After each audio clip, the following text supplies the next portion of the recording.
podcast 222, and I'm joined by, as you guys call yourselves, the Smash Bros. We are the Smash Bros. I don't know if anybody heard, but we hit dingers for a living. Yeah. Just call me Big Al. My name is Big Al, and I hit dingers. We finally get to play on a fence diamond in the Super Rec League that we play in, and these two guys jack them out. Timmy hitting a grand slam in the 7th inning. Like, you guys putting it together. Yeah. I was like, when that inning came up, I thought it was going to be you or Jeremy. Oh, we're not there for the power. We're there for the field. That's what we're there for. Oh. Yeah, I was most ever seen Jeremy run in my life, so there's always that. And I still laugh if you ever. Yeah, thanks, Ryan. It's true. It's true. In all fairness, Ryan, I have warm beer in my bag. I usually carry a 6-pack at least in there. They could have grabbed something and have one. No, he still owes a case of beer. It's not. But I look at it like this: for the team itself, if I'm willing to play that well, owing a case of beer, I'll owe one all year, and not pay up. I think that's the easiest way to look at that. So, and I'll be honest with you, like. Yeah, the greatest part about it all, paying your debts. Greatest part about it all, I almost lost a finger at work, and I had a torn quad. So I mean, I really gave it my all. I was on my last leg. So yeah, you know what? When I heard you tore your quad, I was like, well, I know. Call 911. We better call 911. In all fairness, Kerry saved the day. Nothing's better on your slow pitch team than having this guy in center field. So I mean, that's the way we were last night, and we battled out and got the W. For a guy that hasn't played outfield in 15 years, it was a struggle. It's not much fun. No, it's not riveting. That's for sure. We should send out our statistics. So that the bowling world could follow along the Brew Donkeys. Actually, if you guys, I don't know if you guys follow along, but on the Reels, it must be on Instagram too. They have it's called the Dinglers, and it's a slow pitch team from Chicago, and they film their stuff and do little reels. It's hilarious, and it just reminds me of us. They're playing like a soccer field with lines in it. From soccer, or they're playing like they play one diamond with a power pole in the middle, and so if you play the power pole, you have to play the bounce. Like it's hilarious. Like, and these guys are all hardcore, and they're funny, right? And they're just, you got to watch that. I think that's something we got to look into. Yeah, might be a little rough for people to watch us play ball. I'll just put it up there. Yeah. You never know, man. Never know. We're not the worst team, though. We're not the worst team. So we're number 2. We're number two for life, and we're gonna beat the pitch slabs. Speaking of excelling, we just released the MVPs of season number 4 of the 5-Pin Universe League. Shane Chafe and Michaela, they crushed it. 10 wins each, 308 average for Shane. Insane. Rookie of the year, right? I mean, Michaela played awesome. Yeah, and plus she came in late in the season. I think the Roses played 2 games before she even started, or did she play right on opening day? They might have requested to be a little bit later. I will say that. Oh yeah. We no more special requests. No more special requests. So yeah, I mean there was that, and I don't know if is Shane's fit to scale or is that like shrunk down, because that guy is a behemoth, and it actually scares me. I just made their images the same. It's not to scale, Oh no, that would be absolutely brutal, 100%. I know Shane doesn't listen to this because we don't know who he is, but all the best to Shane. The 308 average is pretty good. Yeah, he played. They both played phenomenal. But to be fair, like Shane was bouncing around in that lineup. Michaela held it down in anchor position for the Roses. Yeah. Like, and like how many women played anchor in 5PL this year? There was like 4 or 5. There's quite a few. Jesse Yeah. Bailey.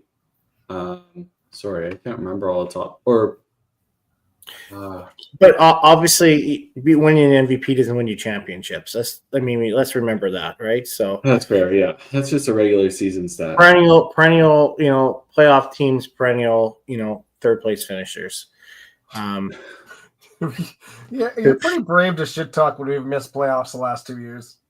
Yeah, but jokes on them. We only didn't get paid once, so I mean, there's that too, right? So it's true. Since we forecasted that we were finishing 6th, so we fixed the payouts. Is what you're saying, or yeah, we had another team, so we have a chance to get that money back. We were appreciative of it. Next year we're paying out top 7. yeah, just in case. To be honest with you, I have a good feeling for us next year. Good feeling. Yeah. And I guess we can sort of talk about we can't tell you who's playing or what scores, but the play-ins are happening. And how many you can probably tell us how many teams are playing. Maybe that's what you can tell. Yeah, just give me 1 second here and I'll pull it up. You put me on the spot, Timmy. Well, I know you don't have to. You don't have to pull it up. 3 teams have already played, and 3 more are playing on Saturday. But I think that's it. 6. Unless a team comes out of the woodworks. Let me just triple check here. 7 teams total. We have another team playing tomorrow. I forgot. Okay. So yeah, 7 total. Have we had good scores? There's been one score that's been really decent, 13-59. And the rest are much to be desired. So the rocky summer play-in scores going on. But I've seen a 400 already. Oh, pretty good. Awesome. Yeah. Well, I mean, that's good, right? I mean, it's nice to have a new group of people that are going to join. And like everybody's kind of or return, Tim. Yeah, no, that's totally fair. Yeah. Be nice to have new people, but just kidding. But yeah, Colby's in the back there. We got to get him all surprised there. He's being backed up in a couple minutes here, but yeah, no, it's good. I mean, we hope to have quality teams, and I know other teams are kind of in their off season making changes already. Pinsanity, I mean, they're doing their roll-offs. It's a kind of a provincial thing. So they have like 3 or 4 different dates that they have. And I was totally not aware of Shane Barry being out there. So that could be a good addition for that team out there too. Yeah. That's something I did not know either. And hopefully he makes the team and they get back going well here. We we maybe have some Colby fans joining the chat here. So it's either going to be fans or trolls or a combination of both. And I'm here for it. If you want to troll Colby, troll Colby. If you want to promote him, then we're okay with that too. But troll him all you want. So not our first duckpin guest on this little broadcast that we do, but just as famous, probably. I think he's probably everybody's biggest fan. I mean, I heard Greg is just going bananas about him coming on. That's what I heard. So yeah. When you have a Canadian Hall of Famer happy to watch a duck pinner come on here, that's pretty cool. That's pretty cool. Exactly. But remember, if it lasts for more than 4 hours, you go see a doctor. All right, we'll bring him in here. Colby from the States, welcome to the show. What's up, guys? Hey, how's it going? I'm sorry you had to hear all of that. Oh, I expected it. It's Greg. He's a big fan. He's a very big fan. You might say fan. It could be more than that. Who knows? Welcome to a 5-pin bowling podcast. How excited are you to be on? Pretty excited. I really still don't know much about 5-pin. Only been a couple times, so it'd be nice to hear some things I haven't heard about it yet. Totally fair. I mean, okay, Greg's in the background. Greg's watching. And something that I was talking to him about this week that I think is interesting is I really feel like the duck pin players probably see 5-pin the way 5-pin players see duck pin. Like, we want to go play because it just looks super fun. It's different. It's different from the game that we play all the time, but similar enough that our skills transfer pretty easily. And I imagine that you guys kind of feel the same way when you come up and play 5-pin every once in a while, right? Yeah, it's a little different because the head pin, a good ball that gets a little heavy on the head pin in our game is an H in your game. So that's like, if you're playing that shot, you can't really play that shot in 5-pin. Yeah. That's the only difference. But you guys come down and tear it up every time you come down here and bowl our game. Mm-hmm. It probably helps when you come up to Canada and you're getting pretty good bang for your buck, literally, right? So. Oh yeah, no doubt. Yeah. I mean, the side action's even better. For 225 high game, it's crazy how much the payouts are. Did it make it easier for you guys to come up here? Obviously the dollar helps a little bit, but like knowing that you have like a second or a third shot, it's not just a one and done format. Yeah, that definitely I like it because sometimes I might get a little too tipsy on the lanes and might not have a great shift. And I'm like, all right, I get to wake up tomorrow, hopefully wake up and not feel like death, but get the bowl again tomorrow to try to make the cut. Yeah. So is there a reason, and I'm not saying that there's a right or a wrong way to run a tournament, but is there a reason why you guys don't allow re-entries at all? Honestly, I don't really know. Like, it's a lot of people wanted them to do it. Like, we were last weekend when a whole bunch of the Canadians came down and bowled our tour for the first time. That one was supposed to be a re-entry. We're going to try it out. And a couple people didn't really like it, so they decided not to do it. But so is it just basically at this point just a tradition sort of thing? yeah, basically, like, they don't want to change much about the tour because well, there you go, Walt. It's the old guard. Hello, Walt. Yeah. So is it at the point where, like, if that's something that you guys want to do, then it's, just, is there a center that you think that would be willing to start a tournament that would allow that? The one, it's called AMF Southwest. It's like the biggest bowling alley we have down here, most lanes. And 48 lanes? 40. And that would be a good spot to run one of those. Like, we could kind of run it the way you guys do it. Do some event Thursday night, something Friday night. The Bakers would be a little different if we tried to do it in our game. But yeah. Oh, it'd be crazy. Yeah. Yeah. That would be really fun. Could you imagine? You'd have so many random shit to throw at. Like, okay. Yeah. You need to leave a corner pin. Oh, it's hard to leave a corner pin. Yeah. Is it because, like, how far do you think the farthest person has to travel to play a duck pin tournament, Colby, in the States? Not that far. We got a guy he's in the Hall of Fame. His name's Joey Sears. He really good bowler, but he moved to Myrtle Beach, but he only bowls a couple tournaments now, so he'll come up from Myrtle Beach and bowl a couple times a year now. But Rhode Island is probably the farthest. Like, people do it more consistently to come down for a tour. It's about like 7-hour drive. Oh, okay. I was just wondering because here, like, you have people traveling across the whole country to play like the bigger events, like a WCBT event or the club tour event. So, like, to have a second entry or a third entry makes the most sense for the travel because you get more shots at getting your money back. Where if you're closer to the tournament, it doesn't make much sense. Especially if you want to get done in one weekend, you just play Saturday, Sunday, and you're done and going home already. But yeah, you know what? Jason says, I bet more Canadians would come and play those tournaments if there was a re-entry. And you know what? I tend to agree. What's your entry fee, Colby, for most of these? For just the entry fee, it's $135. Okay, US. So okay, so it's $200 Canadian. 200 Yeah. Canadian. So like honestly, for us to go down to one of those, it would be the same cost as us flying out to Nebs to go and do a tournament. It would be the same sort of thing, right?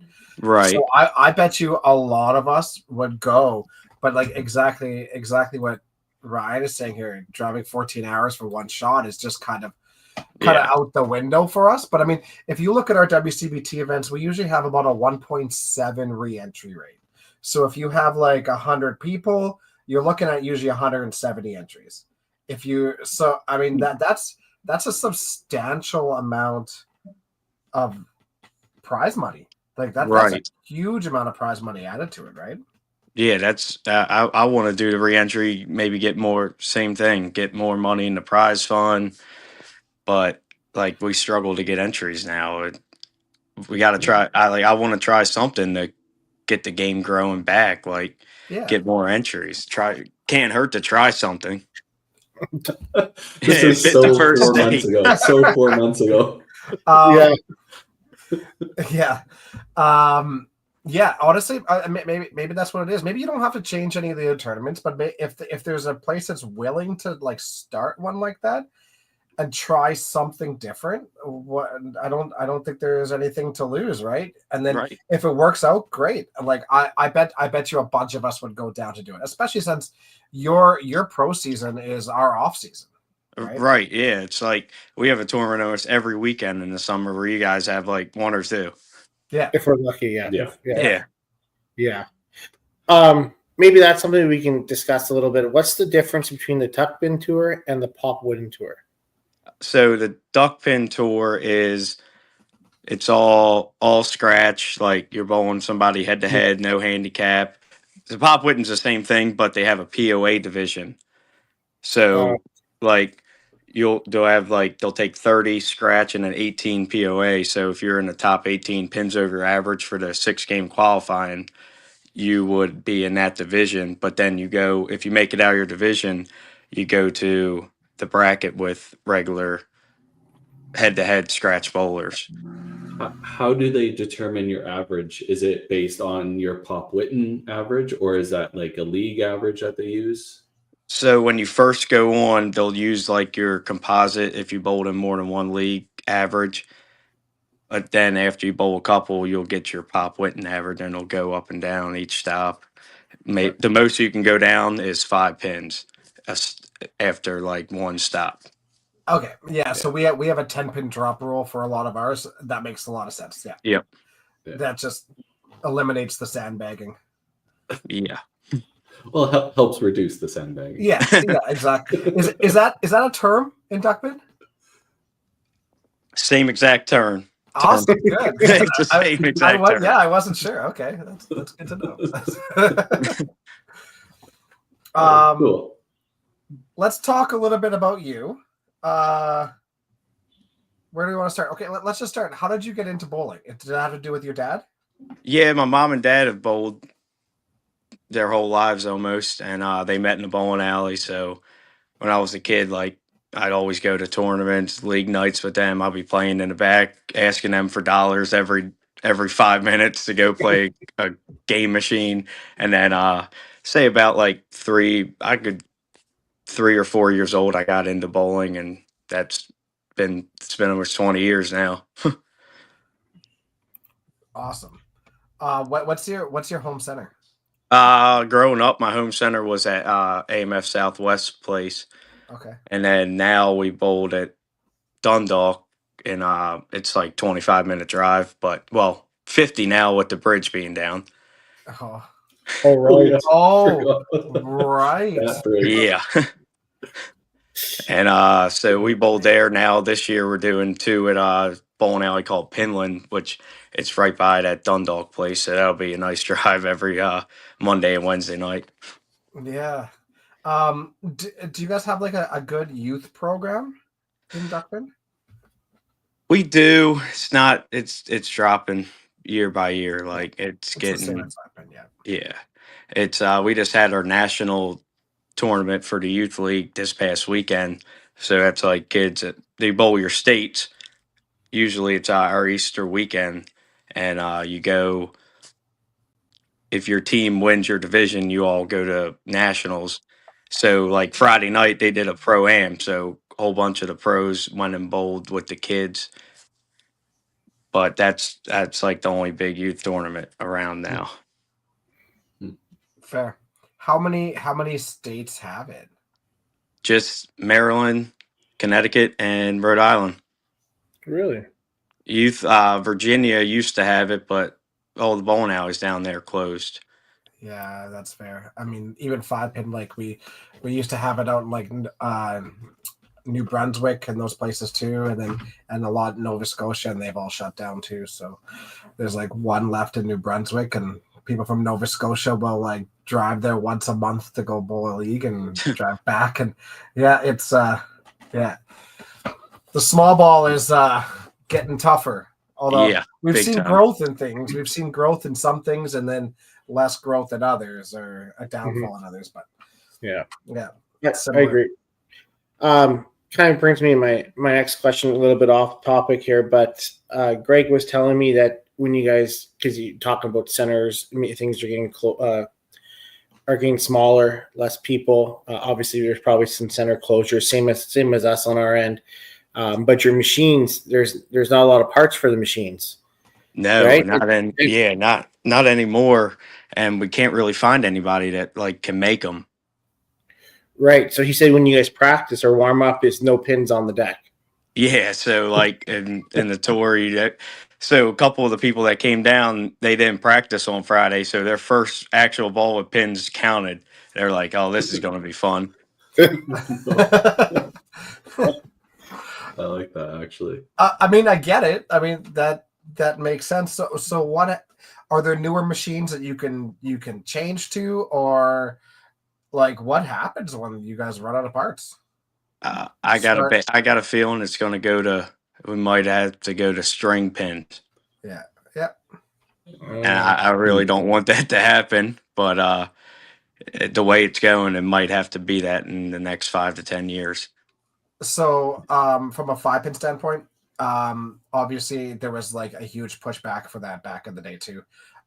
But it's the reason why I think 5-pin is still predominant in Canada. And if for 10-pin machines, you're supposed to have you're supposed to have a full-time mechanic for every 4 lanes that you have, because of just all the moving parts and all that to go with it. 5-pin, you don't need that. Right? You just you cut your strings and you do your tensions and you're good to go. Like they're so resilient. It makes centers. You don't have downtime with the centers. You don't have the maintenance with it. Ultimately, it's so good for the proprietors that for longevity of the sport, it's a good way to go. And even in 10-pin, there's obviously a huge pushback right now. Like the purists absolutely hate the strings, but they've worked on it to a point where the pinfall is very, very similar now. And there's still pushback, and that's okay. But if centers want to survive,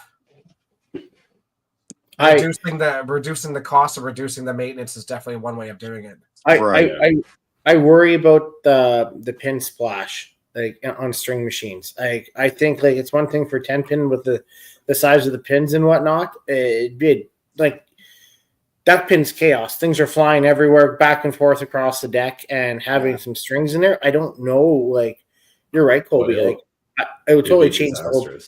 Yeah, it would change. Like it wouldn't be really duck pin anymore. Yeah. I mean, even the difference between hard belly and soft belly, like soft belly duck pin, like it's on string, but you don't really rip it. Yeah, right? You can kind of throw the backup ball. Yeah. It's just in 5-pin it works because like the pins are so far apart that there is some string pulls, but like they're very seldom. You don't see them nearly. Even I would even say in the last 5 years, the string pull situations have diminished quite a bit. I'm not sure if that's due to lanes changing a bit and all that stuff, but I could see in duck pin you would see strikes. Well, we've seen Mitch Davies miss the mill and get a strike, so I guess it's really not that new. But I was gonna say, you guys, that was a good ball. I don't know how it took him that long to fall. Yeah. Oh, that It's was a always cherry good to 3-pin in between 5. the 2 and 4 pocket. That's where that's. I think it's just part of the game, though. I think I mean, I've never played duckpin. I've watched a lot of it. I just think that's just part of the game. You get those breaks once in a while that get a little lucky, I guess, right? So Yeah. And you're going to get unlucky in spots too. So I'm sure it all kind of balances out. Oh, yeah, you could throw the ball Mitch threw for a strike and then throw a clean pocket for the 7-10. You're like, oh, shit, well, this is duckpin. Yeah, fair. I mean, yeah, exactly. Which I think kind of makes like you starting with that front 9 even more remarkable. Yeah. How did you feel in that moment? Honestly, I was all right the whole time. Like, I'm like, it's bowling, it's cool. I got to get up and go to work tomorrow. So I'm like, all right, I'm not really like, I'm trying to talk to people, not get in my head and think about it. And then I get up in the 10th frame to throw the 10th shot, and I realize nobody's bowling in a bowling alley and it's quiet. I'm like, oh, shit. Well, I'm like, please throw a good ball. And it was not. So even like in 5-pin, like it happens all the time. And like, yeah. And when somebody shoots a 9-bagger in 5-pin, like they're nervous for the 10th. Oh, yeah. All the time. I could not imagine how nervous you are in ducks to start with front 9. But they do the same shit in 5-pin. And like, don't do it. If you see somebody on front 9, you go out there, you continue bowling just like you were, you continue making the noise, and you make them feel comfortable. Stop it. Right. like, I get it. But were you the first? Are you the only person to ever start with front 9? Yeah, I found that out after it happened. Oh, yeah, there you go. Walt said it too. Yeah, I didn't find out the guy that does our YouTube thing, the Duck Pins Forever, Nick, and he's like, you're the first person to ever start the front 9. I'm like, really? I thought somebody would have started with the front 9 before. Crazy. Yeah, I guess just nothing's you can never bank on anything in duckpin. Like a pure shot, you might not get what you're getting at, right? So I'm interested on what what kind of ratio would be. Obviously one ever, but I don't know. I think it's pretty cool. It was pretty awesome. I will have to say, whoever does the duckpin channel, I see it pop up all the time, and the people counting the 200s or whatever it is. He does a good job at that. He definitely. I don't know who Dave Duggan is, but come on. He actually wasn't even there. He lives in Connecticut, so I don't know how he would have been there.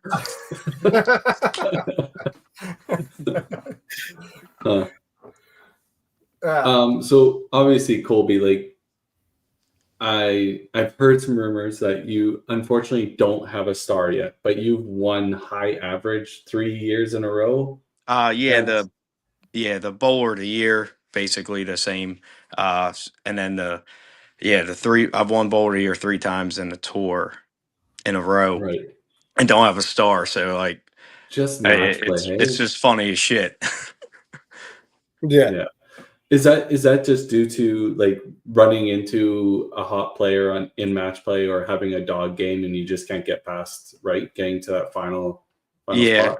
It's about, honestly, it's probably a mix of both. Like I've had some bad luck, shoot 159 game in a final and lose. John Callan picks up a dice ball, throws a triple in our game. Like that shouldn't work. And he beats me.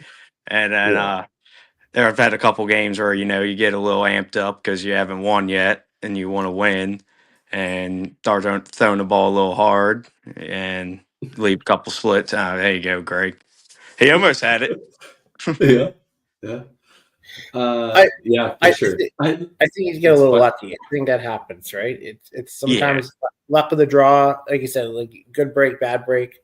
I don't know how many second places you've had. It looks like you've had quite a bit. I've only had 3 in that tour, but I've had 3 or 4 in the Pop Witten too. Oh, jeez.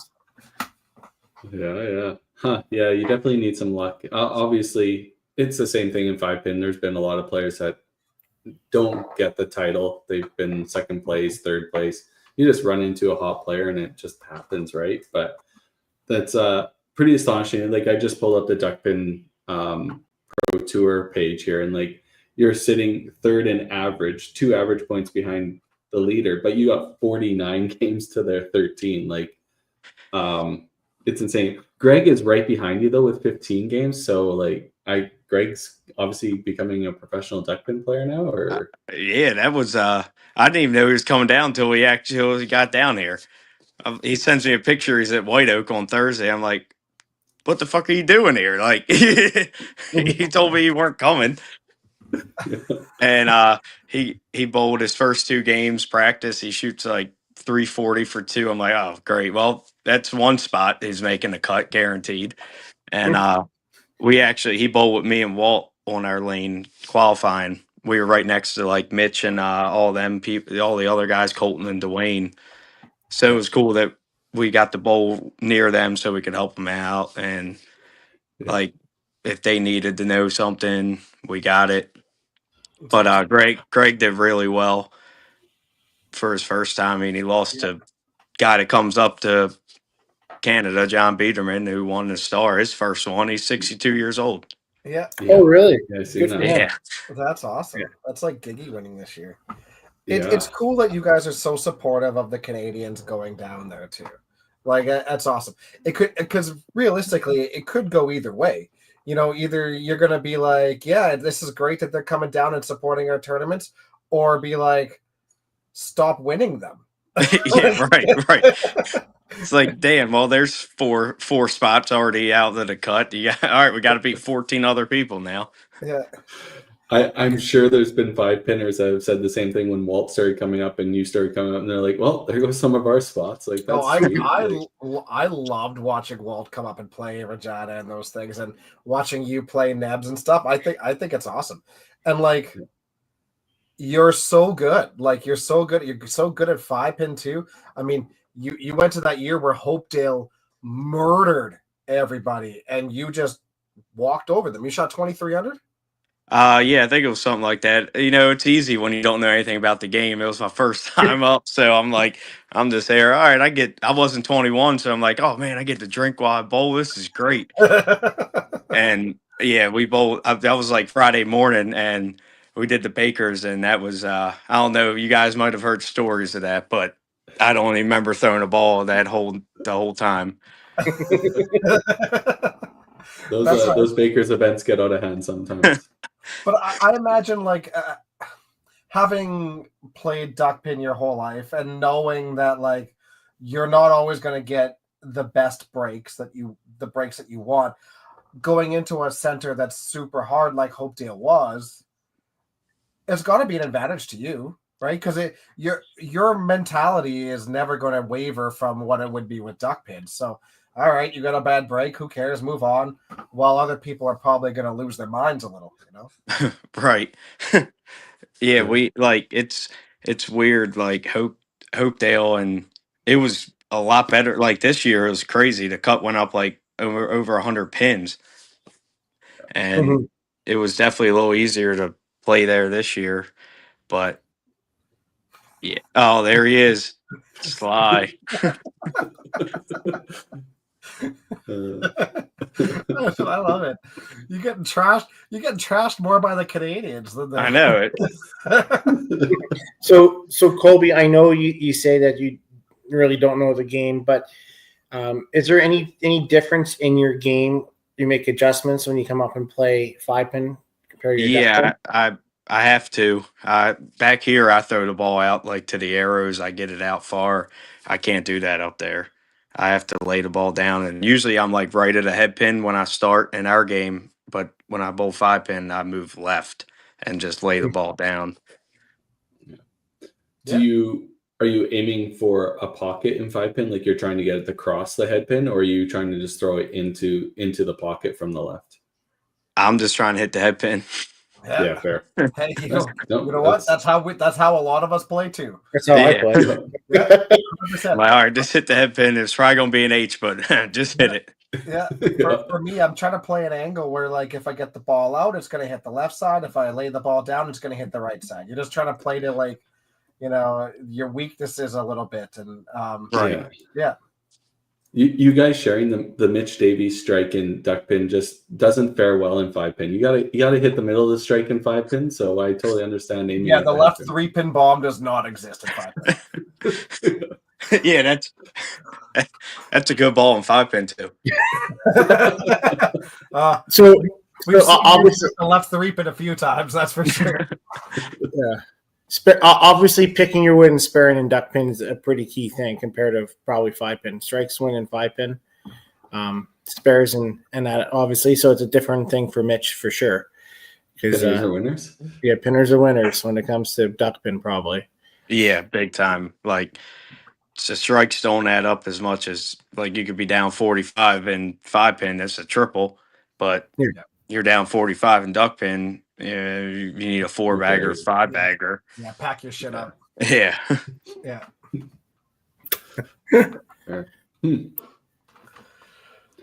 All right. Well, obviously, like we were talking before the show here, we got club tour coming up in a few weeks.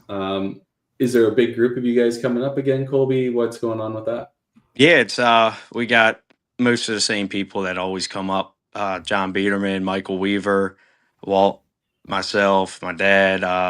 Did you guys meet Winnie? I don't know if you met Winnie at Nebs. He's bowled Nebs, I think, just last year. Yeah. He With Mark, right? With Mark? Yeah, Mark and Matt are coming up too. Yeah. And we got a new guy. I bowl with him in Illegal Mondays, Brian Vest. He throws the ball really, really hard, and he's coming up for the first time next month. So it'd be interesting to see some of the Canadians' reactions to him throwing a ball. Sweet. How hard does he throw it? He probably throws it like 38 miles an hour. I don't know what that is in kilometers or whatever the hell it's called. Metric system. Stupid. Miles to kilometer. To 38. So that'd be 61. Holy Okay, cow. so that's like Okay. Derek Orn. That won't register. That won't register. Well, no, it might because the speed won't. The speed won't. No, it might because it's And not. Nebs it might. Yeah. He made his own. Nebs probably has a button he can hit. He'll be like, "Ooh, I need to change your sensor so it registers over 60," and he would do it. He could probably even change it to American units if he needs to. Yeah. 60. Holy crap. What is your favorite difference between 5-pin and duck pin? Like, when you come up and play 5-pin, what about that do you like most? I like if you don't throw a good ball, you're not going to score good. Like in our game, you can throw the ball bad and you can still get breaks off the side. 5-pin, you throw a bad ball, you're not going to score well. Yeah, I find in 5-pin too, you know when you're throwing a bad ball. You can hit the middle all you want, but if you're not rolling it right, you can be absolute garbage and hit the middle 10 for 10. And yeah, I didn't know anything about like throwing the ball. You still have to snap it in 5-pin, and like you have them balls and you're not really throwing it, and it wraps around like a corner pin if you throw a good shot or something like that. Yeah. Rotation is really key in rotation and accuracy, right? So for somebody who has both those things, coming up to 5-pin is a good transition for you. But I also think that's what makes like a lot of 5-pinners go down to duck pin and play well. Yeah, and I mean, you guys are unbelievable accurate too. Like, it's great. I watched Greg bowl, and Saturday he missed probably about a dozen single pins. I'm like, man, you fucking miss single pins? Oh yeah, he was telling me about that, and then I watched him do it in his match on Sunday, and I was like, "Oh God, Greg!" Yeah, but I think he missed a 10-pin about 10 times that whole weekend. I'm like, dude, you got to hit it at least once. Yeah. You know, he's fuming, right? He handles that so well. I can tell you. He was. he didn't get as good. I love Greg because you don't know if he had a 200 or a 300 game Yeah. in duck pin. It's like, oh yeah, he was. Yeah. All right, let me talk about that real quick. We went to the Oriole game Friday night with all them, and that was like the one win they've had in the last 2 weeks. So that was nice to see. But Greg has no memory of any of that game. We we went to I took him to this bar right across the street from the stadium, and they had 32-ounce crushes. So Greg was getting loose on those. I knew Greg was drunk. One, he's wearing a ball jersey. Two, he was smiling, and he looked like he was having fun. Like it just didn't seem like Greg that we know. No, not at all. I mean, super jealous now.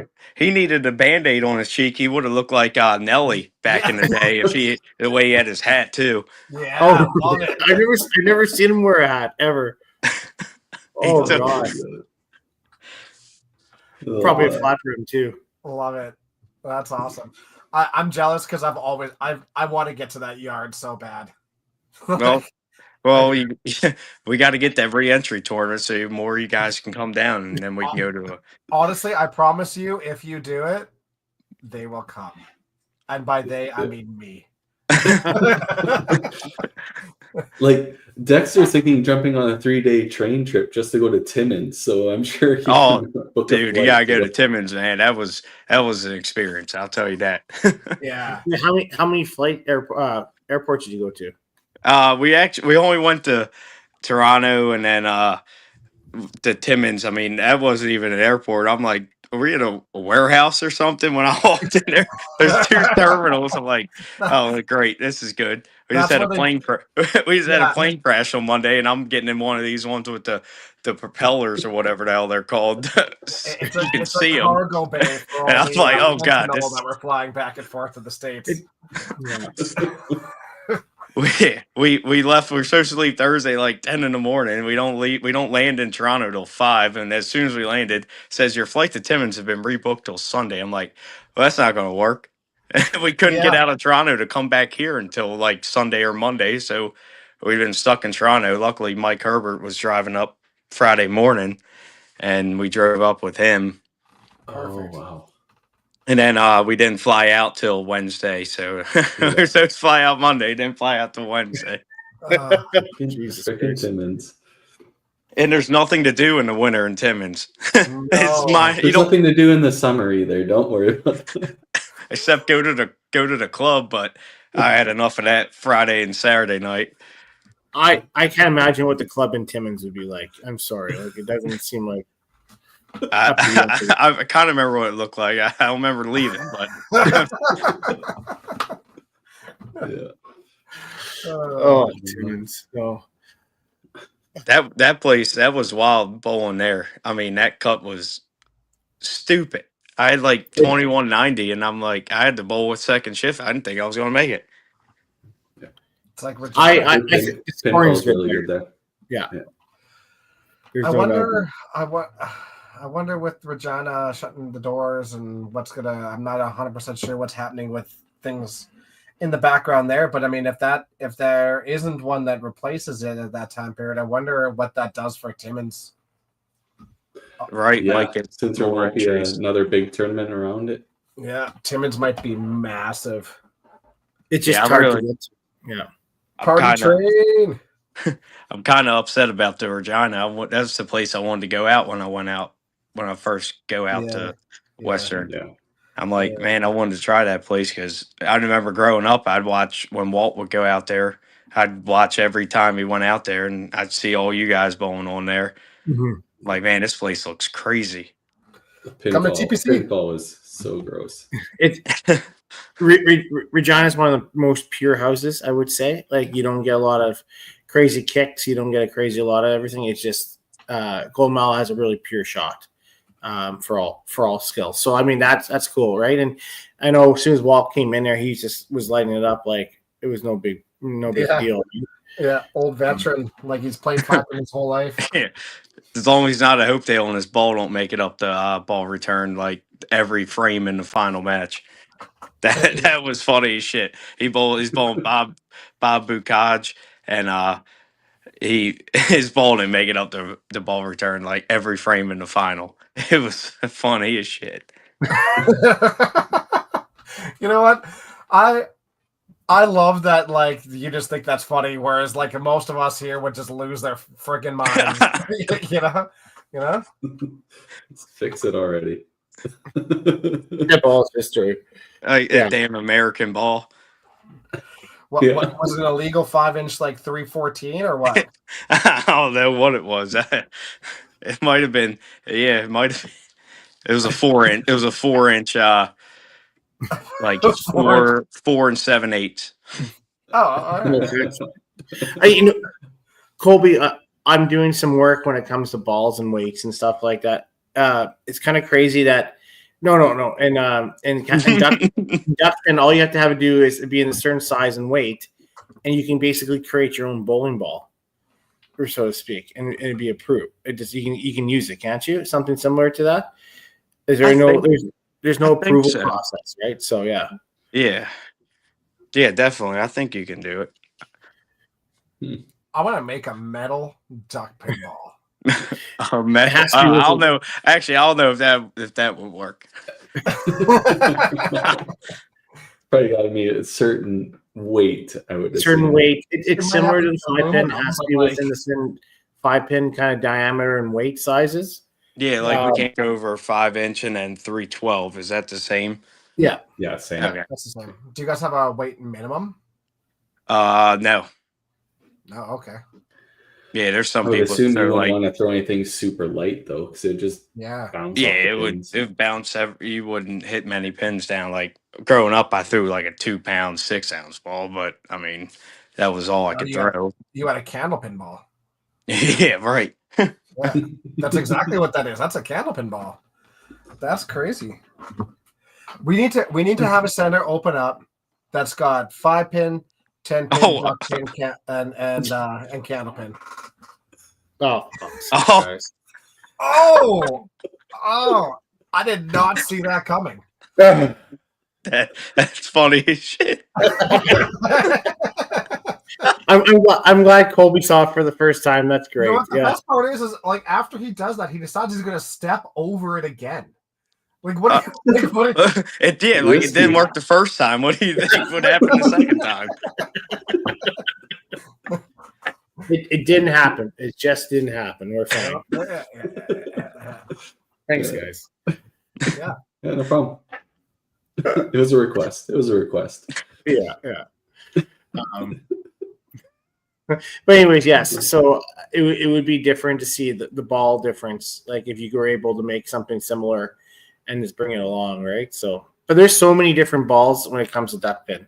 So, do you guys like for in 5-pin? Like a lot of us will make a lot of ball changes. Like we'll change depending on scenarios. If we want movement, less movement, size depending on like the bases, all sorts of things. Do you see that same sort of thing in duck pin, or do they kind of just stick with their same ball?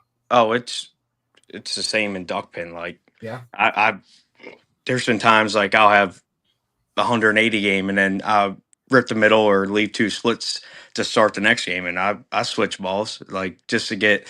Sometimes it's not even the score better, just get a different feel for maybe a frame or two, and go back to it. But it's the same here. Everybody switches balls when different centers, different like pairs of lanes. Yeah, awesome, cool. I wasn't sure how much of a difference it made in duck pin, so that's neat to know. What's your favorite? What is the prominent ball out on the duck pin tour? Is it like Ebonite Pro lines? I think I see lots on duck pin websites and the Manhattan series. Manhattan's arrows. Yeah, it's a lot of the Ebonite Pro lines. Comets are a big one. Right. Soft rolls are starting to get big. Like the Canadian soft rolls. Me and Walt bought one of them. That was actually my 9-bagger ball. A soft roll. Soft roll. Yeah, the one Mitch Pape or makes them. Yeah. Yeah. not to be off topic, but I didn't even notice this until like now, and I Oh, love wait, it. can you guys see that? Let's go.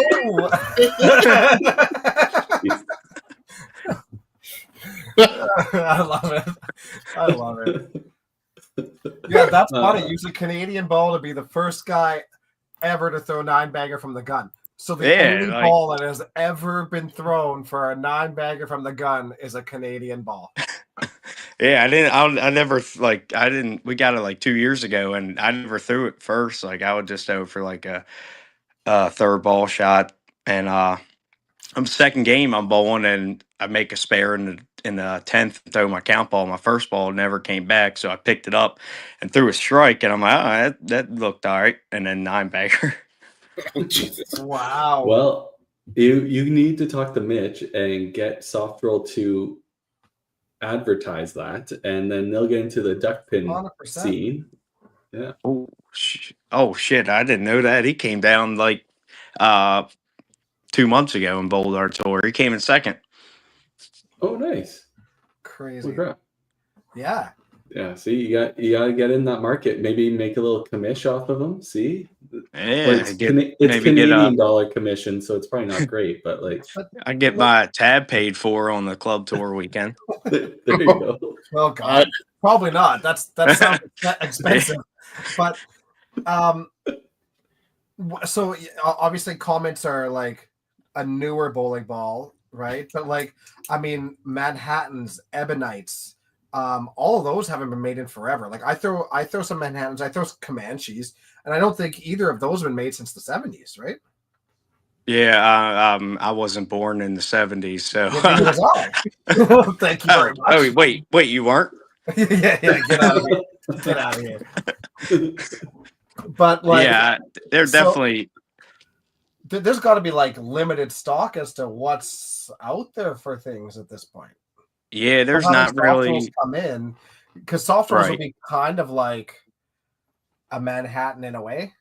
Yeah, it's definitely the closest like to a Manhattan ball, but like there's a couple people down here that sell bowling balls. That's about it. That's yeah. I mean, Ace Mitchell from one, right? That comment Walt just said they've done the soft roll they'll have like the tour, the what place we bowled at, and the winner. Well, they don't have the winner's name on it, but if you win, you get that soft roll to keep. That's cool. Oh, okay. That's awesome. Did not know that. Yeah. We'll have to try to get more soft roll balls down there. Something new for you guys. Yeah, I should just go on the news and say, "Hey, look, this is a 9-bagger ball." People really start buying this shit. Exactly. But us 5-pin guys, like we've been going nuts over the duck pin balls for a long time now, which is why Tim has to work on his balls and the specifications. Right? But like, yeah, like so many of us have a whole bunch of old school duck pin balls that like you can't get anymore. But it's funny that we've gone that way and you guys are kind of sticking with the old school stuff too. Yeah, definitely. What's your favorite ball? I usually throw I usually throw a Comet with my first ball. Yeah. Just it's a 312. So, but that's the ball I mainly throw. Do you find that like a heavier weight does make a bigger difference in duck pin? Yes and no, depends on the center. Like sometimes heavy ball don't work. You just blow pins back where there's other centers where the heavy ball works, the light ball doesn't. It just deflects off the pins. And yeah, and you know that's funny because there's a lot of similarities between 5-pin and 10-pin for those things too. Damn, 5-pin and 10-pin. 5-pin and duck pin is what I meant. I mean, it's the same thing. It's still 10 pins. Yeah, it's basically the same game. Yeah, exactly. But yeah, lots of similarities in that way, which is interesting. I wasn't sure if there would be. Yeah. I was on another side note or topic was I remember it kind of came to mind. Sly obviously commented a little bit earlier, but Sly came to one of our Canadian meetings once, and he suggested that for the open up our our national event out here that we should have an American team be able to put in for like a men's, women's, and mixed. It was sort of talked about, but not like fully discussed. If that ever happened, would you guys be interested in doing something like that? Oh, I'd 100%. I feel like we could definitely get enough people that'd be interested. That'd be really neat. It's not for money, but it's prestige. It's like the best of the best around the country, right? Right. Yeah. That would be really neat. Yeah, that'd be. I would definitely. We could definitely get people to do it. That would be interesting. I think it'd be cool. I don't know how many team events you guys have out there. Not It's much. It's a lot.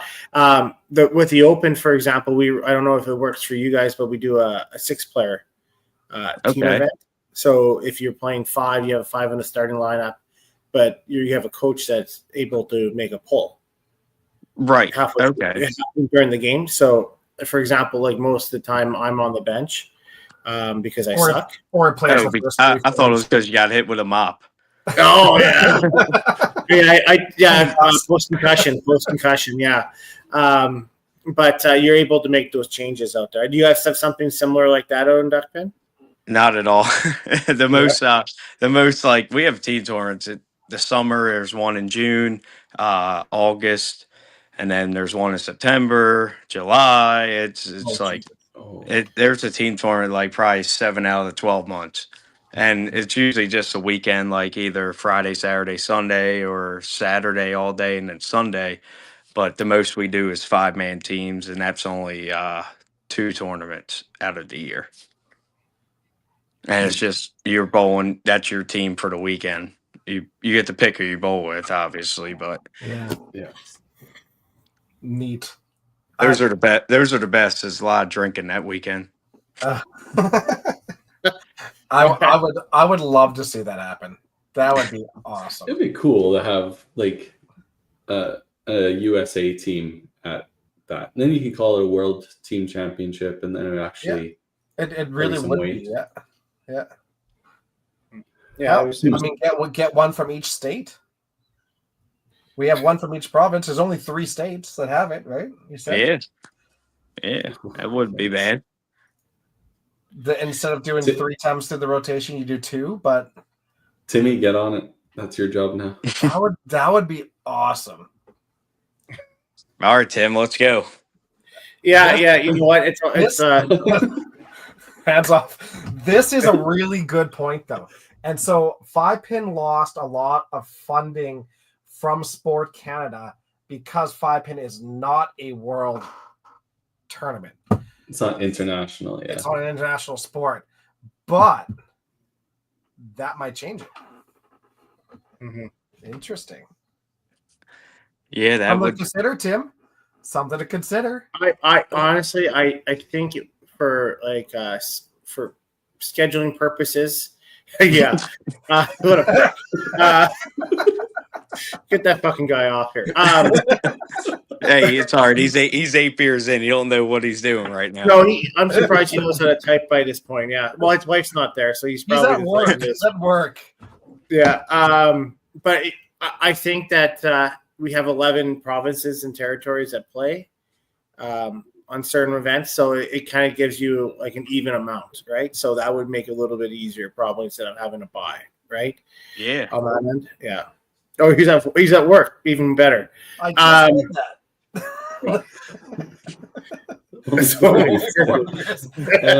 No, he's fired. He's working at a so I mean that's definitely something like we talked about or we briefly talked about. I think it's maybe something I can't guarantee, but I think that's something that we can talk about again. I think that'd be kind of cool because we don't have that, right? And you're right, like having a world championship would probably help our funding or have a chance to bring it back, right? So, yeah. So Walt, yes, if I remember correctly, for at least 5-Pin, it was in 1983 or 81 in the Manila. They flew out to the Philippines and did it. Yeah.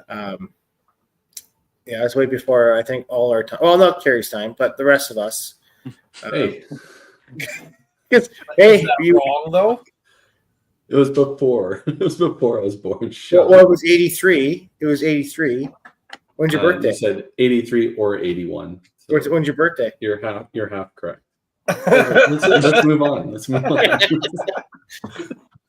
Yeah, that's what I thought. But yeah, I think it'd be totally cool. And like you said, like I can see a really good American team coming up. Yeah. I don't know, honestly, not trying to be rude. I don't know a whole lot about the ladies. But I haven't followed a lot of it. But and obviously you would have a mixed team as well, right? So that'd be kind of a new concept too, right? Yeah. Yeah. And you're right. Scott's right. There is. I've seen the duck pin down in Argentina. It looks kind of a little bit messed up. They actually, it was probably about 10 years ago. They had a Argentina team come over and bowled them. Actually, like we bowled them. I wasn't. I was still in youth league, but it was like 10 years ago, and they actually beat the Americans. Really? Yeah. Awesome. That's crazy. I've watched really cool. It came across, I don't know why, maybe it's one of your duck pin pages, and it came across that I was watching it. I couldn't understand a single thing that was going on. Yeah, they have their own pin setters. Like, yeah, it was different, yes, and it was a little bit more. I mean, it was pretty rugged. I would say it wasn't the greatest condition down there. But it looked pretty cool, though. I do have a question for you, Colby. One thing I noticed, like I've watched a bit of duck pin, but I never really sat and watched like Sunday's matches. Is it always lane courtesies player for player, not ball for ball? Yeah, Sundays are like that. So it's you'll bowl your whole frame, and then somebody else, and then the person next to you will go. So Saturdays is kind of like that too in that tour, but they do 2 ball. It's honestly, if somebody don't have Deadwood after they throw their second ball, I usually just all right, go ahead, finish your frame. Right. Yeah. Gotcha. But and on Sundays, you guys separate the men and ladies. Yeah. The ladies have their own tour, but like the one that last weekend, the ladies were at the same bowling alley as us, and they you actually where you qualified, you bowled. Your travel partner was the lady that qualified in the same position as you. Okay. Yeah. So you bowl with the lady the whole day for the 5 games in the division. That's awesome. Yeah, I see that lane courtesy messes up the Canadians for sure. Yeah. Huh, interesting. We're just too polite. We're too polite. I get it. I think I'd be terrible with it. I would understand. Just let me just bowl my 10 I frame. can see you throwing just like freaking out partway. After like the fourth time of it's happening, it's like, oh my god. It's not as bad as the candle pinners. They're way like there is no lane courtesy. Oh, it's crazy. I mean, I was watching one of the world ones and for candle pin, guy walking down the middle of the lane chucks it back while the other guy's throwing. Like it just there's nothing. Duck pin. I don't know. At least duck pin has some. Yeah. I don't know. I know that. Trying to reset when everybody. Yeah, I guess we're prima donnas a little bit. Yeah. Yeah. You should have seen Greg try to. I think the first 2 games on the qualifying shift, he didn't hit the reset button one time.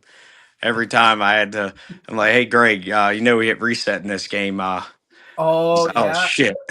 Yeah, I mean, he wasn't around when free fall was a thing in 5 pin either, right? Yeah, I played on free fall like twice in my life, right? So like, it's not something that we're used to at all.